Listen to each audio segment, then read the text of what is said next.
పాల కోసం ఏడ్చాడు తల్లి దగ్గరికి వెళ్ళి. పాపం ఆవిడ మహాపేదరాలు. పిల్లలందరూ ఆవు పాలు తాగుతున్నారు.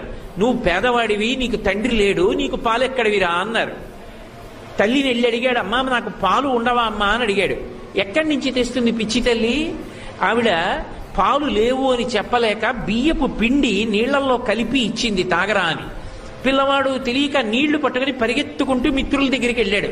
సాటి పిల్లల దగ్గరికి వెళ్ళి, ఇదిగో పాలు, ఆవు పాలు మా అమ్మ నాకు కూడా ఇచ్చిందన్నాడు. వాళ్ళు వాసన చూసన్నారు, ఇవి ఆవు పాలు కావు, మీ అమ్మ నిన్ను మోసం చేయడానికి వరిపిండి నీళ్ళు ఇచ్చిందన్నారు. ఏడుస్తూ వెళ్ళి, అమ్మ నాకు ఆవు పాలు లేవా, నాకు నాన్నగారు లేరా అన్నాడు. ఎవడు చెప్పాడురా నీకు నాన్నగారు లేరని? లోకములకంతటికీ తండ్రి శంకరుడు, ఉన్నాడు మీ నాన్న. లోకములకంతటికీ తండ్రి శంకరుడు, ఉన్నాడు మీ నాన్న అంది. అయితే ఎలా కనపడతాడన్నాడు. వెళ్ళి తపస్సు చేయి, ఆయన కనపడతాడంది. బాలభక్తి. వెళ్ళి పరమశివుడి గురించి తపస్సు చేశాడు. ఉన్నాడు అని నమ్మి తపస్సు చేశాడు. ప్రత్యక్షం అయ్యాడంతే. నీకేం కావాలన్నాడు. పిల్లవాడు పాపం ఏం తెలుసు, నాకు తాగడానికి ఆవు పాలు కావాలన్నాడు. శంకరుడు నవ్వాడు. ఆవు పాలు ఇవ్వనా? నేను దర్శనమిస్తే నీకు ఇవ్వవలసింది కాసిన ఆవు పాల. నువ్వు నన్ను అడిగావు కాబట్టి పాల సముద్రాన్ని సృష్టిస్తున్నానని క్షీరసాగరాన్ని సృష్టించాడు ఉపమన్యువు కోసం. ఆయన చెయ్యలేనిది ఏముంది లోకంలో? వాసుకి పేరు చెప్తే హడిలిపోతారు. అంత పెద్ద సర్పం, అంత పెద్ద సర్పాన్ని తీసి మెడలో హేళగా ఆభరణంగా వేసుకున్నాడు. ఆదిశేషుడు 1000 పడగలతో భూమిని మోస్తాడు. అటువంటి ఆదిశేషుడు ఎగిరి కాలిని పట్టుకుంటే పాదానికి అందెలా అలంకారం చేసుకున్నాడు. ఆయన చెయ్యలేనిది ఏముంది లోకంలో? హాలాహలాన్ని చూసి అందరూ భయపడిపోతుంటే ఆయన దగ్గరికి వెళ్ళి బ్రతిమాలేరు. అందరూ హాలాహలం తరువుకొచ్చేస్తోంది, కాల్చేస్తోంది అని భయపడి చని కైలాసముజొచ్చి శంకరుడి వాసద్వారముంజేరి ఈశుని దవ్వారిగులు అడ్డుపడ్డ తలమంచుంజొచ్చి కుయ్యో బొర్రో విను మాలింపుము చిత్తగింపుము దయన్ వీక్షింపుమన్ చంబుజానన ముఖ్యుల్కని రక్తరక్షణ కళా సంరంభునిన్ శంభునిన్ అంటారు పోతన గారు. వెళ్ళి కైలాసానికి, శంకరా నువ్వు తప్ప మమ్మల్ని ఎవరు కాపాడతారు, స్వామి రక్షించన్నారు. అనేటప్పటికి బయటికి వచ్చి, పరహితము చేయునెవ్వడు పరమహితుండగును భూత పంచకమునకున్ పరహితమే పరమధర్మము పరహితునకు నిదురు లేదు పర్వేందుముఖి అంటూ హాలాహలాన్ని దేవతల కోసం పుచ్చుకున్నాడు. ఆయన చెయ్యలేనిది ఏమిటి? ఆయన నాకు ఇది కావాలని ఇప్పుడు అడగడు. భక్తి ఉన్నదా మురిసిపోతాడంతే. ఆయనకి కావలసింది ఆ భక్తి ఒక్కటే. ఆయన అందరికీ అన్నీ ఇవ్వగలడు. ఆయనకి మనమేమిస్తాం? ఆయన సృష్టిలో వచ్చిన వాళ్ళం మనం. నా గుండెకాయ నేను పెట్టుకున్నానా, నా కాలేయం నేను పెట్టుకున్నానా, నా ఊపిరితిత్తులు నేను కొని తెచ్చుకున్నానా, నాలో ఉన్న ఎముకలు నేను పెట్టుకున్నానా? ఇందులో చర్మము, రక్తము, మాంసము, కొవ్వు, అస్థి, శుక్ల, మేధ అనబడేటటువంటి 7 పదార్థాలు ఉన్నాయి. ఈ 7 పదార్థాలు నేను సృష్టించానా? ఈ కళ్ళకి వెలుగు నేను పెట్టుకున్నానా? ఈ ముక్కుతో గాలి తీసే శక్తి నాకుందా? అందరూ ఊపిరి తీయగలిగిన వాళ్ళైతే ఊపిరి ఆగిపోయి ఎందుకు చచ్చిపోతున్నారు? కానీ మహానుభావుడు ఈ శరీరాన్నంతటినీ ఆయన సృజించాడు. ఒక చెట్టు పంట పండాలి అంటే మామిడి చెట్టుకు ఎవరు చెప్పారు వసంత ఋతువు వచ్చింది కాయలు కాయి పువ్వులు పుయ్యని? కోయిలకు ఎవరు చెప్పారు వసంత ఋతువు వచ్చింది పాట పాడమని? ఎవరు చెప్పారు పక్కనే ఉన్నటువంటి వేప చెట్టుని నువ్వు ఉగాది వచ్చేటప్పటికీ పువ్వు పుయ్యాలని?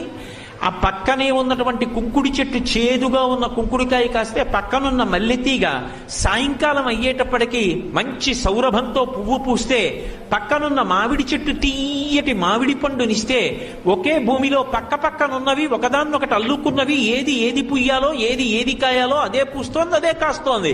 ఎవరి శాసనానికి? అది శంకరుడంటే. అటువంటి మహానుభావుడి యొక్క ఆజ్ఞకి లోబడి లోకంలో అగ్నిహోత్రుడంతటి వాడు ప్రతి ఇంటిలో పాచకుడిగా ఉన్నాడు. అగ్నిహోత్రుడు ఇంత వెలిగితే చాలు, ఆయన తలుచుకున్నాడా దగ్ధం చేసి పారేస్తాడు. ఒకానొకప్పుడు నేను ఉద్యోగంలో కొత్తగా చేరినటువంటి రోజులు 1980-81 ప్రాంతంలో ఒకసారి మంచి మే నెలలో నేను శ్రీశైలం దర్శనానికి వచ్చాను. దర్శనం చేసుకుని కొంత దూరం దిగేటప్పటికీ బస్సు డ్రైవరు చాలా భయపడిపోయాడు. దావానలం అంటేసుకుందండి, మనకి తెలియలేదు, ఇది కార్చిచ్చు అంటారు. అంటే ఎటువైపు నుంచి ఎటువైపుకి వస్తుందో చెప్పలేము. చీకటి పడుతోంది అప్పుడప్పుడే, ఎటు చూసినా అగ్నిహోత్రమే. అది కూడా దూకుతూ వెళ్ళి అంటుకుంటుంది. కార్చిచ్చు ప్రబలిపోయిందండి, ఇలా ఉందనుకోలేదు, ఎక్కడో దూరంగా మంట అనుకున్నానో అంటుకుపోయింది అన్నాడు. అది వచ్చేస్తే ఎవరేం చేస్తారు? క్రూర మృగాలు కూడా భయపడిపోయి వచ్చేస్తాయి, కార్చిచ్చు లేని చోటుకు వచ్చేస్తాయి. కానీ అదృష్టం, ఆ కార్చిచ్చు మా బస్సు దగ్గరికి రాలేదు. అదృష్టవశాత్తు మేమందరం లోయ దాటిపోయి కిందకి వెళ్ళిపోయాం. ఒక్కొక్క నాడు అగ్నిహోత్రం ఎక్కడో ఎండుటాకులో ఇంత రగులుకుంటుంది. రగులుకున్న అగ్నిహోత్రం అడవినంతటినీ కాల్చేస్తుంది. కానీ అదే అగ్ని మన ఇంటిలో వెలిగిస్తే మనకి వంట చేసి పెడుతున్నాడు ఆయన కర్మ. ఆయన కర్మ కాలి కాదు, ఎవరి కోసం చేస్తున్నాడో తెలుసా?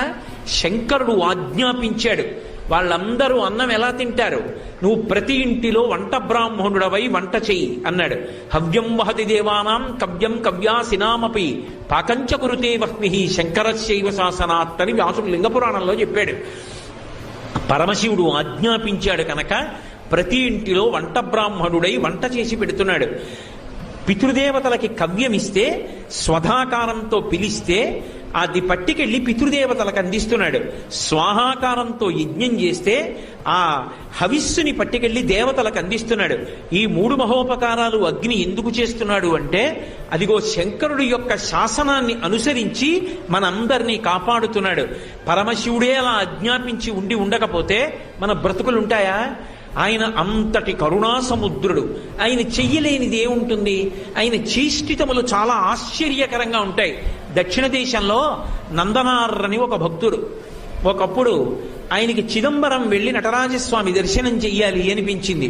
ఆ నటరాజస్వామి చాలా ఆశ్చర్యంగా ఉంటారు. ఒక్కొక్క చోట నటరాజస్వామి వైభవం చూసి తీరాలి.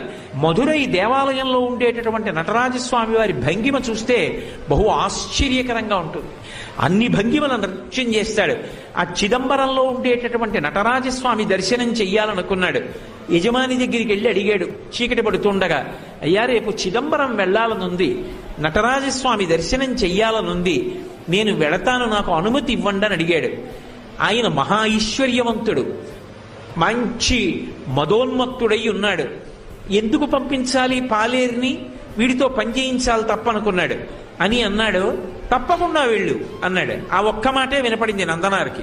సంతోషపడిపోయాడు. ఆయన అన్నాడు, ఇవాళ రాత్రి మనకున్నటువంటి 500 ఎకరాల పొలాన్ని నాగలి పట్టి దున్ని, విత్తనాలు చల్లి, పంట పండించేయి, కోత కోసేయి, గడ్డి తీసుకెళ్లి వాము వేసేయి, ధాన్యాన్నంతటినీ కూడా దులిపేయి, ధాన్యాన్ని బస్తాలకెత్తేయి, ధాన్యాగారాలకి తీసుకురా, అంతా కూడా శుభ్రంగా సంరక్షణ చేయి, గడ్డివాములు వేసేయి, పంట పొలంలో మళ్ళీ ఎక్కడా ఒక్క గడ్డి పరక లేకుండా తీసేయి, చిదంబరం వెళ్ళిపో అన్నాడు. ఆయనకి ఇవన్నీ వినపడలేదు.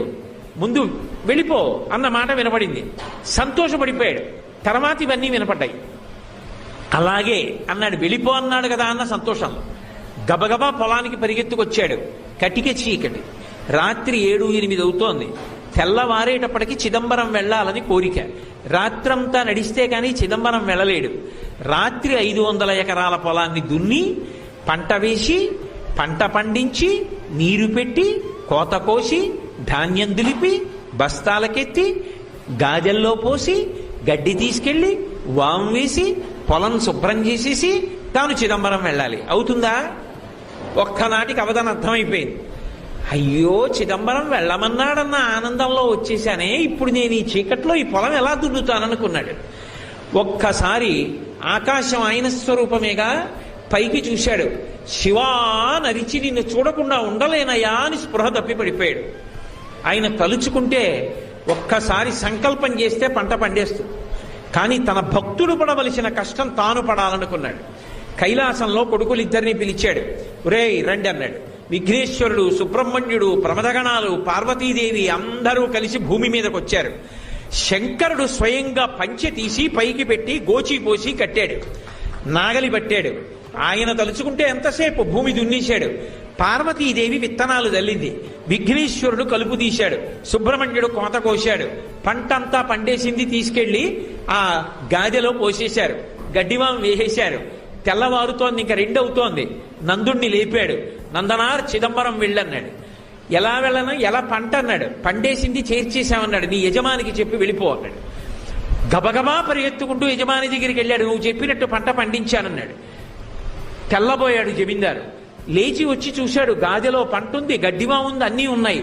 అర్థమైంది శివానుగ్రహం అంటే ఏమిటో. నందనార్ కాళ్ల మీద పడ్డాడు. నీ భక్తి నాకు అర్థమైంది నందుడా, వెళ్ళిపో చిదంబరానికి, నేను కూడా మారిపోయాను, ఇక పైన ఇలా ప్రవర్తించనన్నాడు. చిదంబరం వెళ్ళాడు. అర్చకులు ఆయన పట్ల చాలా కఠినంగా ప్రవర్తించారు. అగ్నిలో ప్రవేశించు, నీకు దేవాలయ ప్రవేశం చేయిస్తా ఉన్నారు. అగ్నిహోత్రాన్ని రగలిస్తే శివుడికి నమస్కారం చేసి అగ్నిలోకి వెళ్ళాడు. అగ్నిహోత్రం పుష్పమాలయ్యి ఆయన మెడలో పడింది. శంకరుడి దగ్గరికి వెళ్ళి నటరాజస్వామిని చూస్తూ ఆనందపడిపోయాడు. ఆ సంతోషంలో చూస్తుండగా నందునిలో ఉన్న తేజస్సు వెళ్ళి నటరాజస్వామి యందు ఐక్యమైపోయాడు. కారుణ్యామృతవర్షిణం, ఆయన దయకి హద్దుందా? ఆయన్ని నమ్ముకున్నవాడు పాడవుతాడా? సర్వకాలముల యందు తన భక్తుణ్ణి కాపాడుకుంటూనే ఉంటాడు. అవసరమైతే దెబ్బలు తింటాడు. ఒకప్పుడు తినలా. అర్జునుడు పాశుపతాస్త్రం కోసం వెళ్ళాడు. పాశుపతాస్త్రం ఇచ్చేయడం తేలిక, కానీ పాశుపతాస్త్రం పట్టుకోవాలి అంటే గొప్ప తేజస్సు ఉండాలి.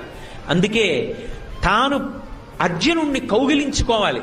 దానికి మిష పెట్టి మూకాసురుడన్న పంది మీద బాణం వేసినట్టుగా కావాలని యుద్ధం కల్పించుకొని ఒకళ్లతో ఒకళ్ళు యుద్ధం చేసుకుంటూ మల్ల యుద్ధం చేసి గట్టిగా పట్టుకుని కింద పడేసి మీద పడేసి గుద్ది తాను గుద్దులు తిని తాను ఆఖరికి అర్జునుడి యొక్క గాంధీవ ప్రహారంతో దెబ్బతిని ఒక్కసారి ఆ అర్జునుణ్ణి అంతసేపు ఒకళ్లతో ఒకళ్ళు కౌగిలించుకుని కింద మీద పడి గుద్దుకున్నారేమో, అటువంటి పరమని శివుని యొక్క శరీరంతో శరీరం కలిసింది కాబట్టి అర్జునుని యొక్క శరీరం వజ్రతుల్యమైపోయి అంత శక్తివంతంగా నిలబడింది కాబట్టి కురుక్షేత్రంలో గెలిచాడు. అడిగితే వరం ఇచ్చాడా? అడగకపోయినా యుద్ధం పేరుతో అర్జునుడితో యుద్ధం చేసి అనుగ్రహించాడు.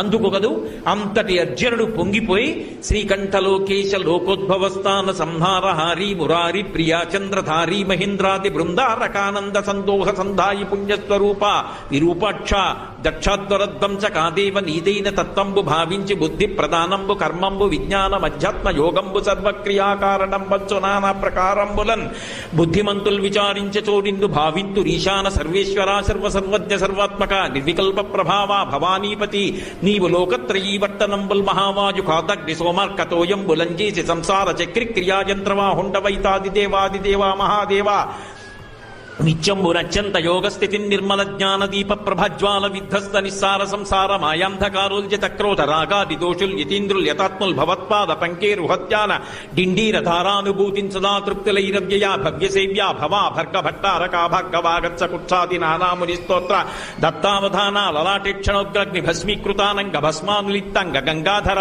నీ ప్రసాదంబులన్ సర్వగీర్వాణ గంధర్వులున్ సిద్ధ సాధ్యోరగేంద్ర మహేంద్రాదులున్ శాశ్వతైశ్వర్య సంప్రాప్తులైరి విశ్వకర్త సురాభ్యర్చిత నాకు అభ్యర్థితంబుల్ ప్రసాదింపు కారుణ్యమూర్తి త్రిలోకైకనాథ మహాదేవదేవ నమస్తే నమస్తే నమః అని కాళ్ళ మీద పడ్డాడు.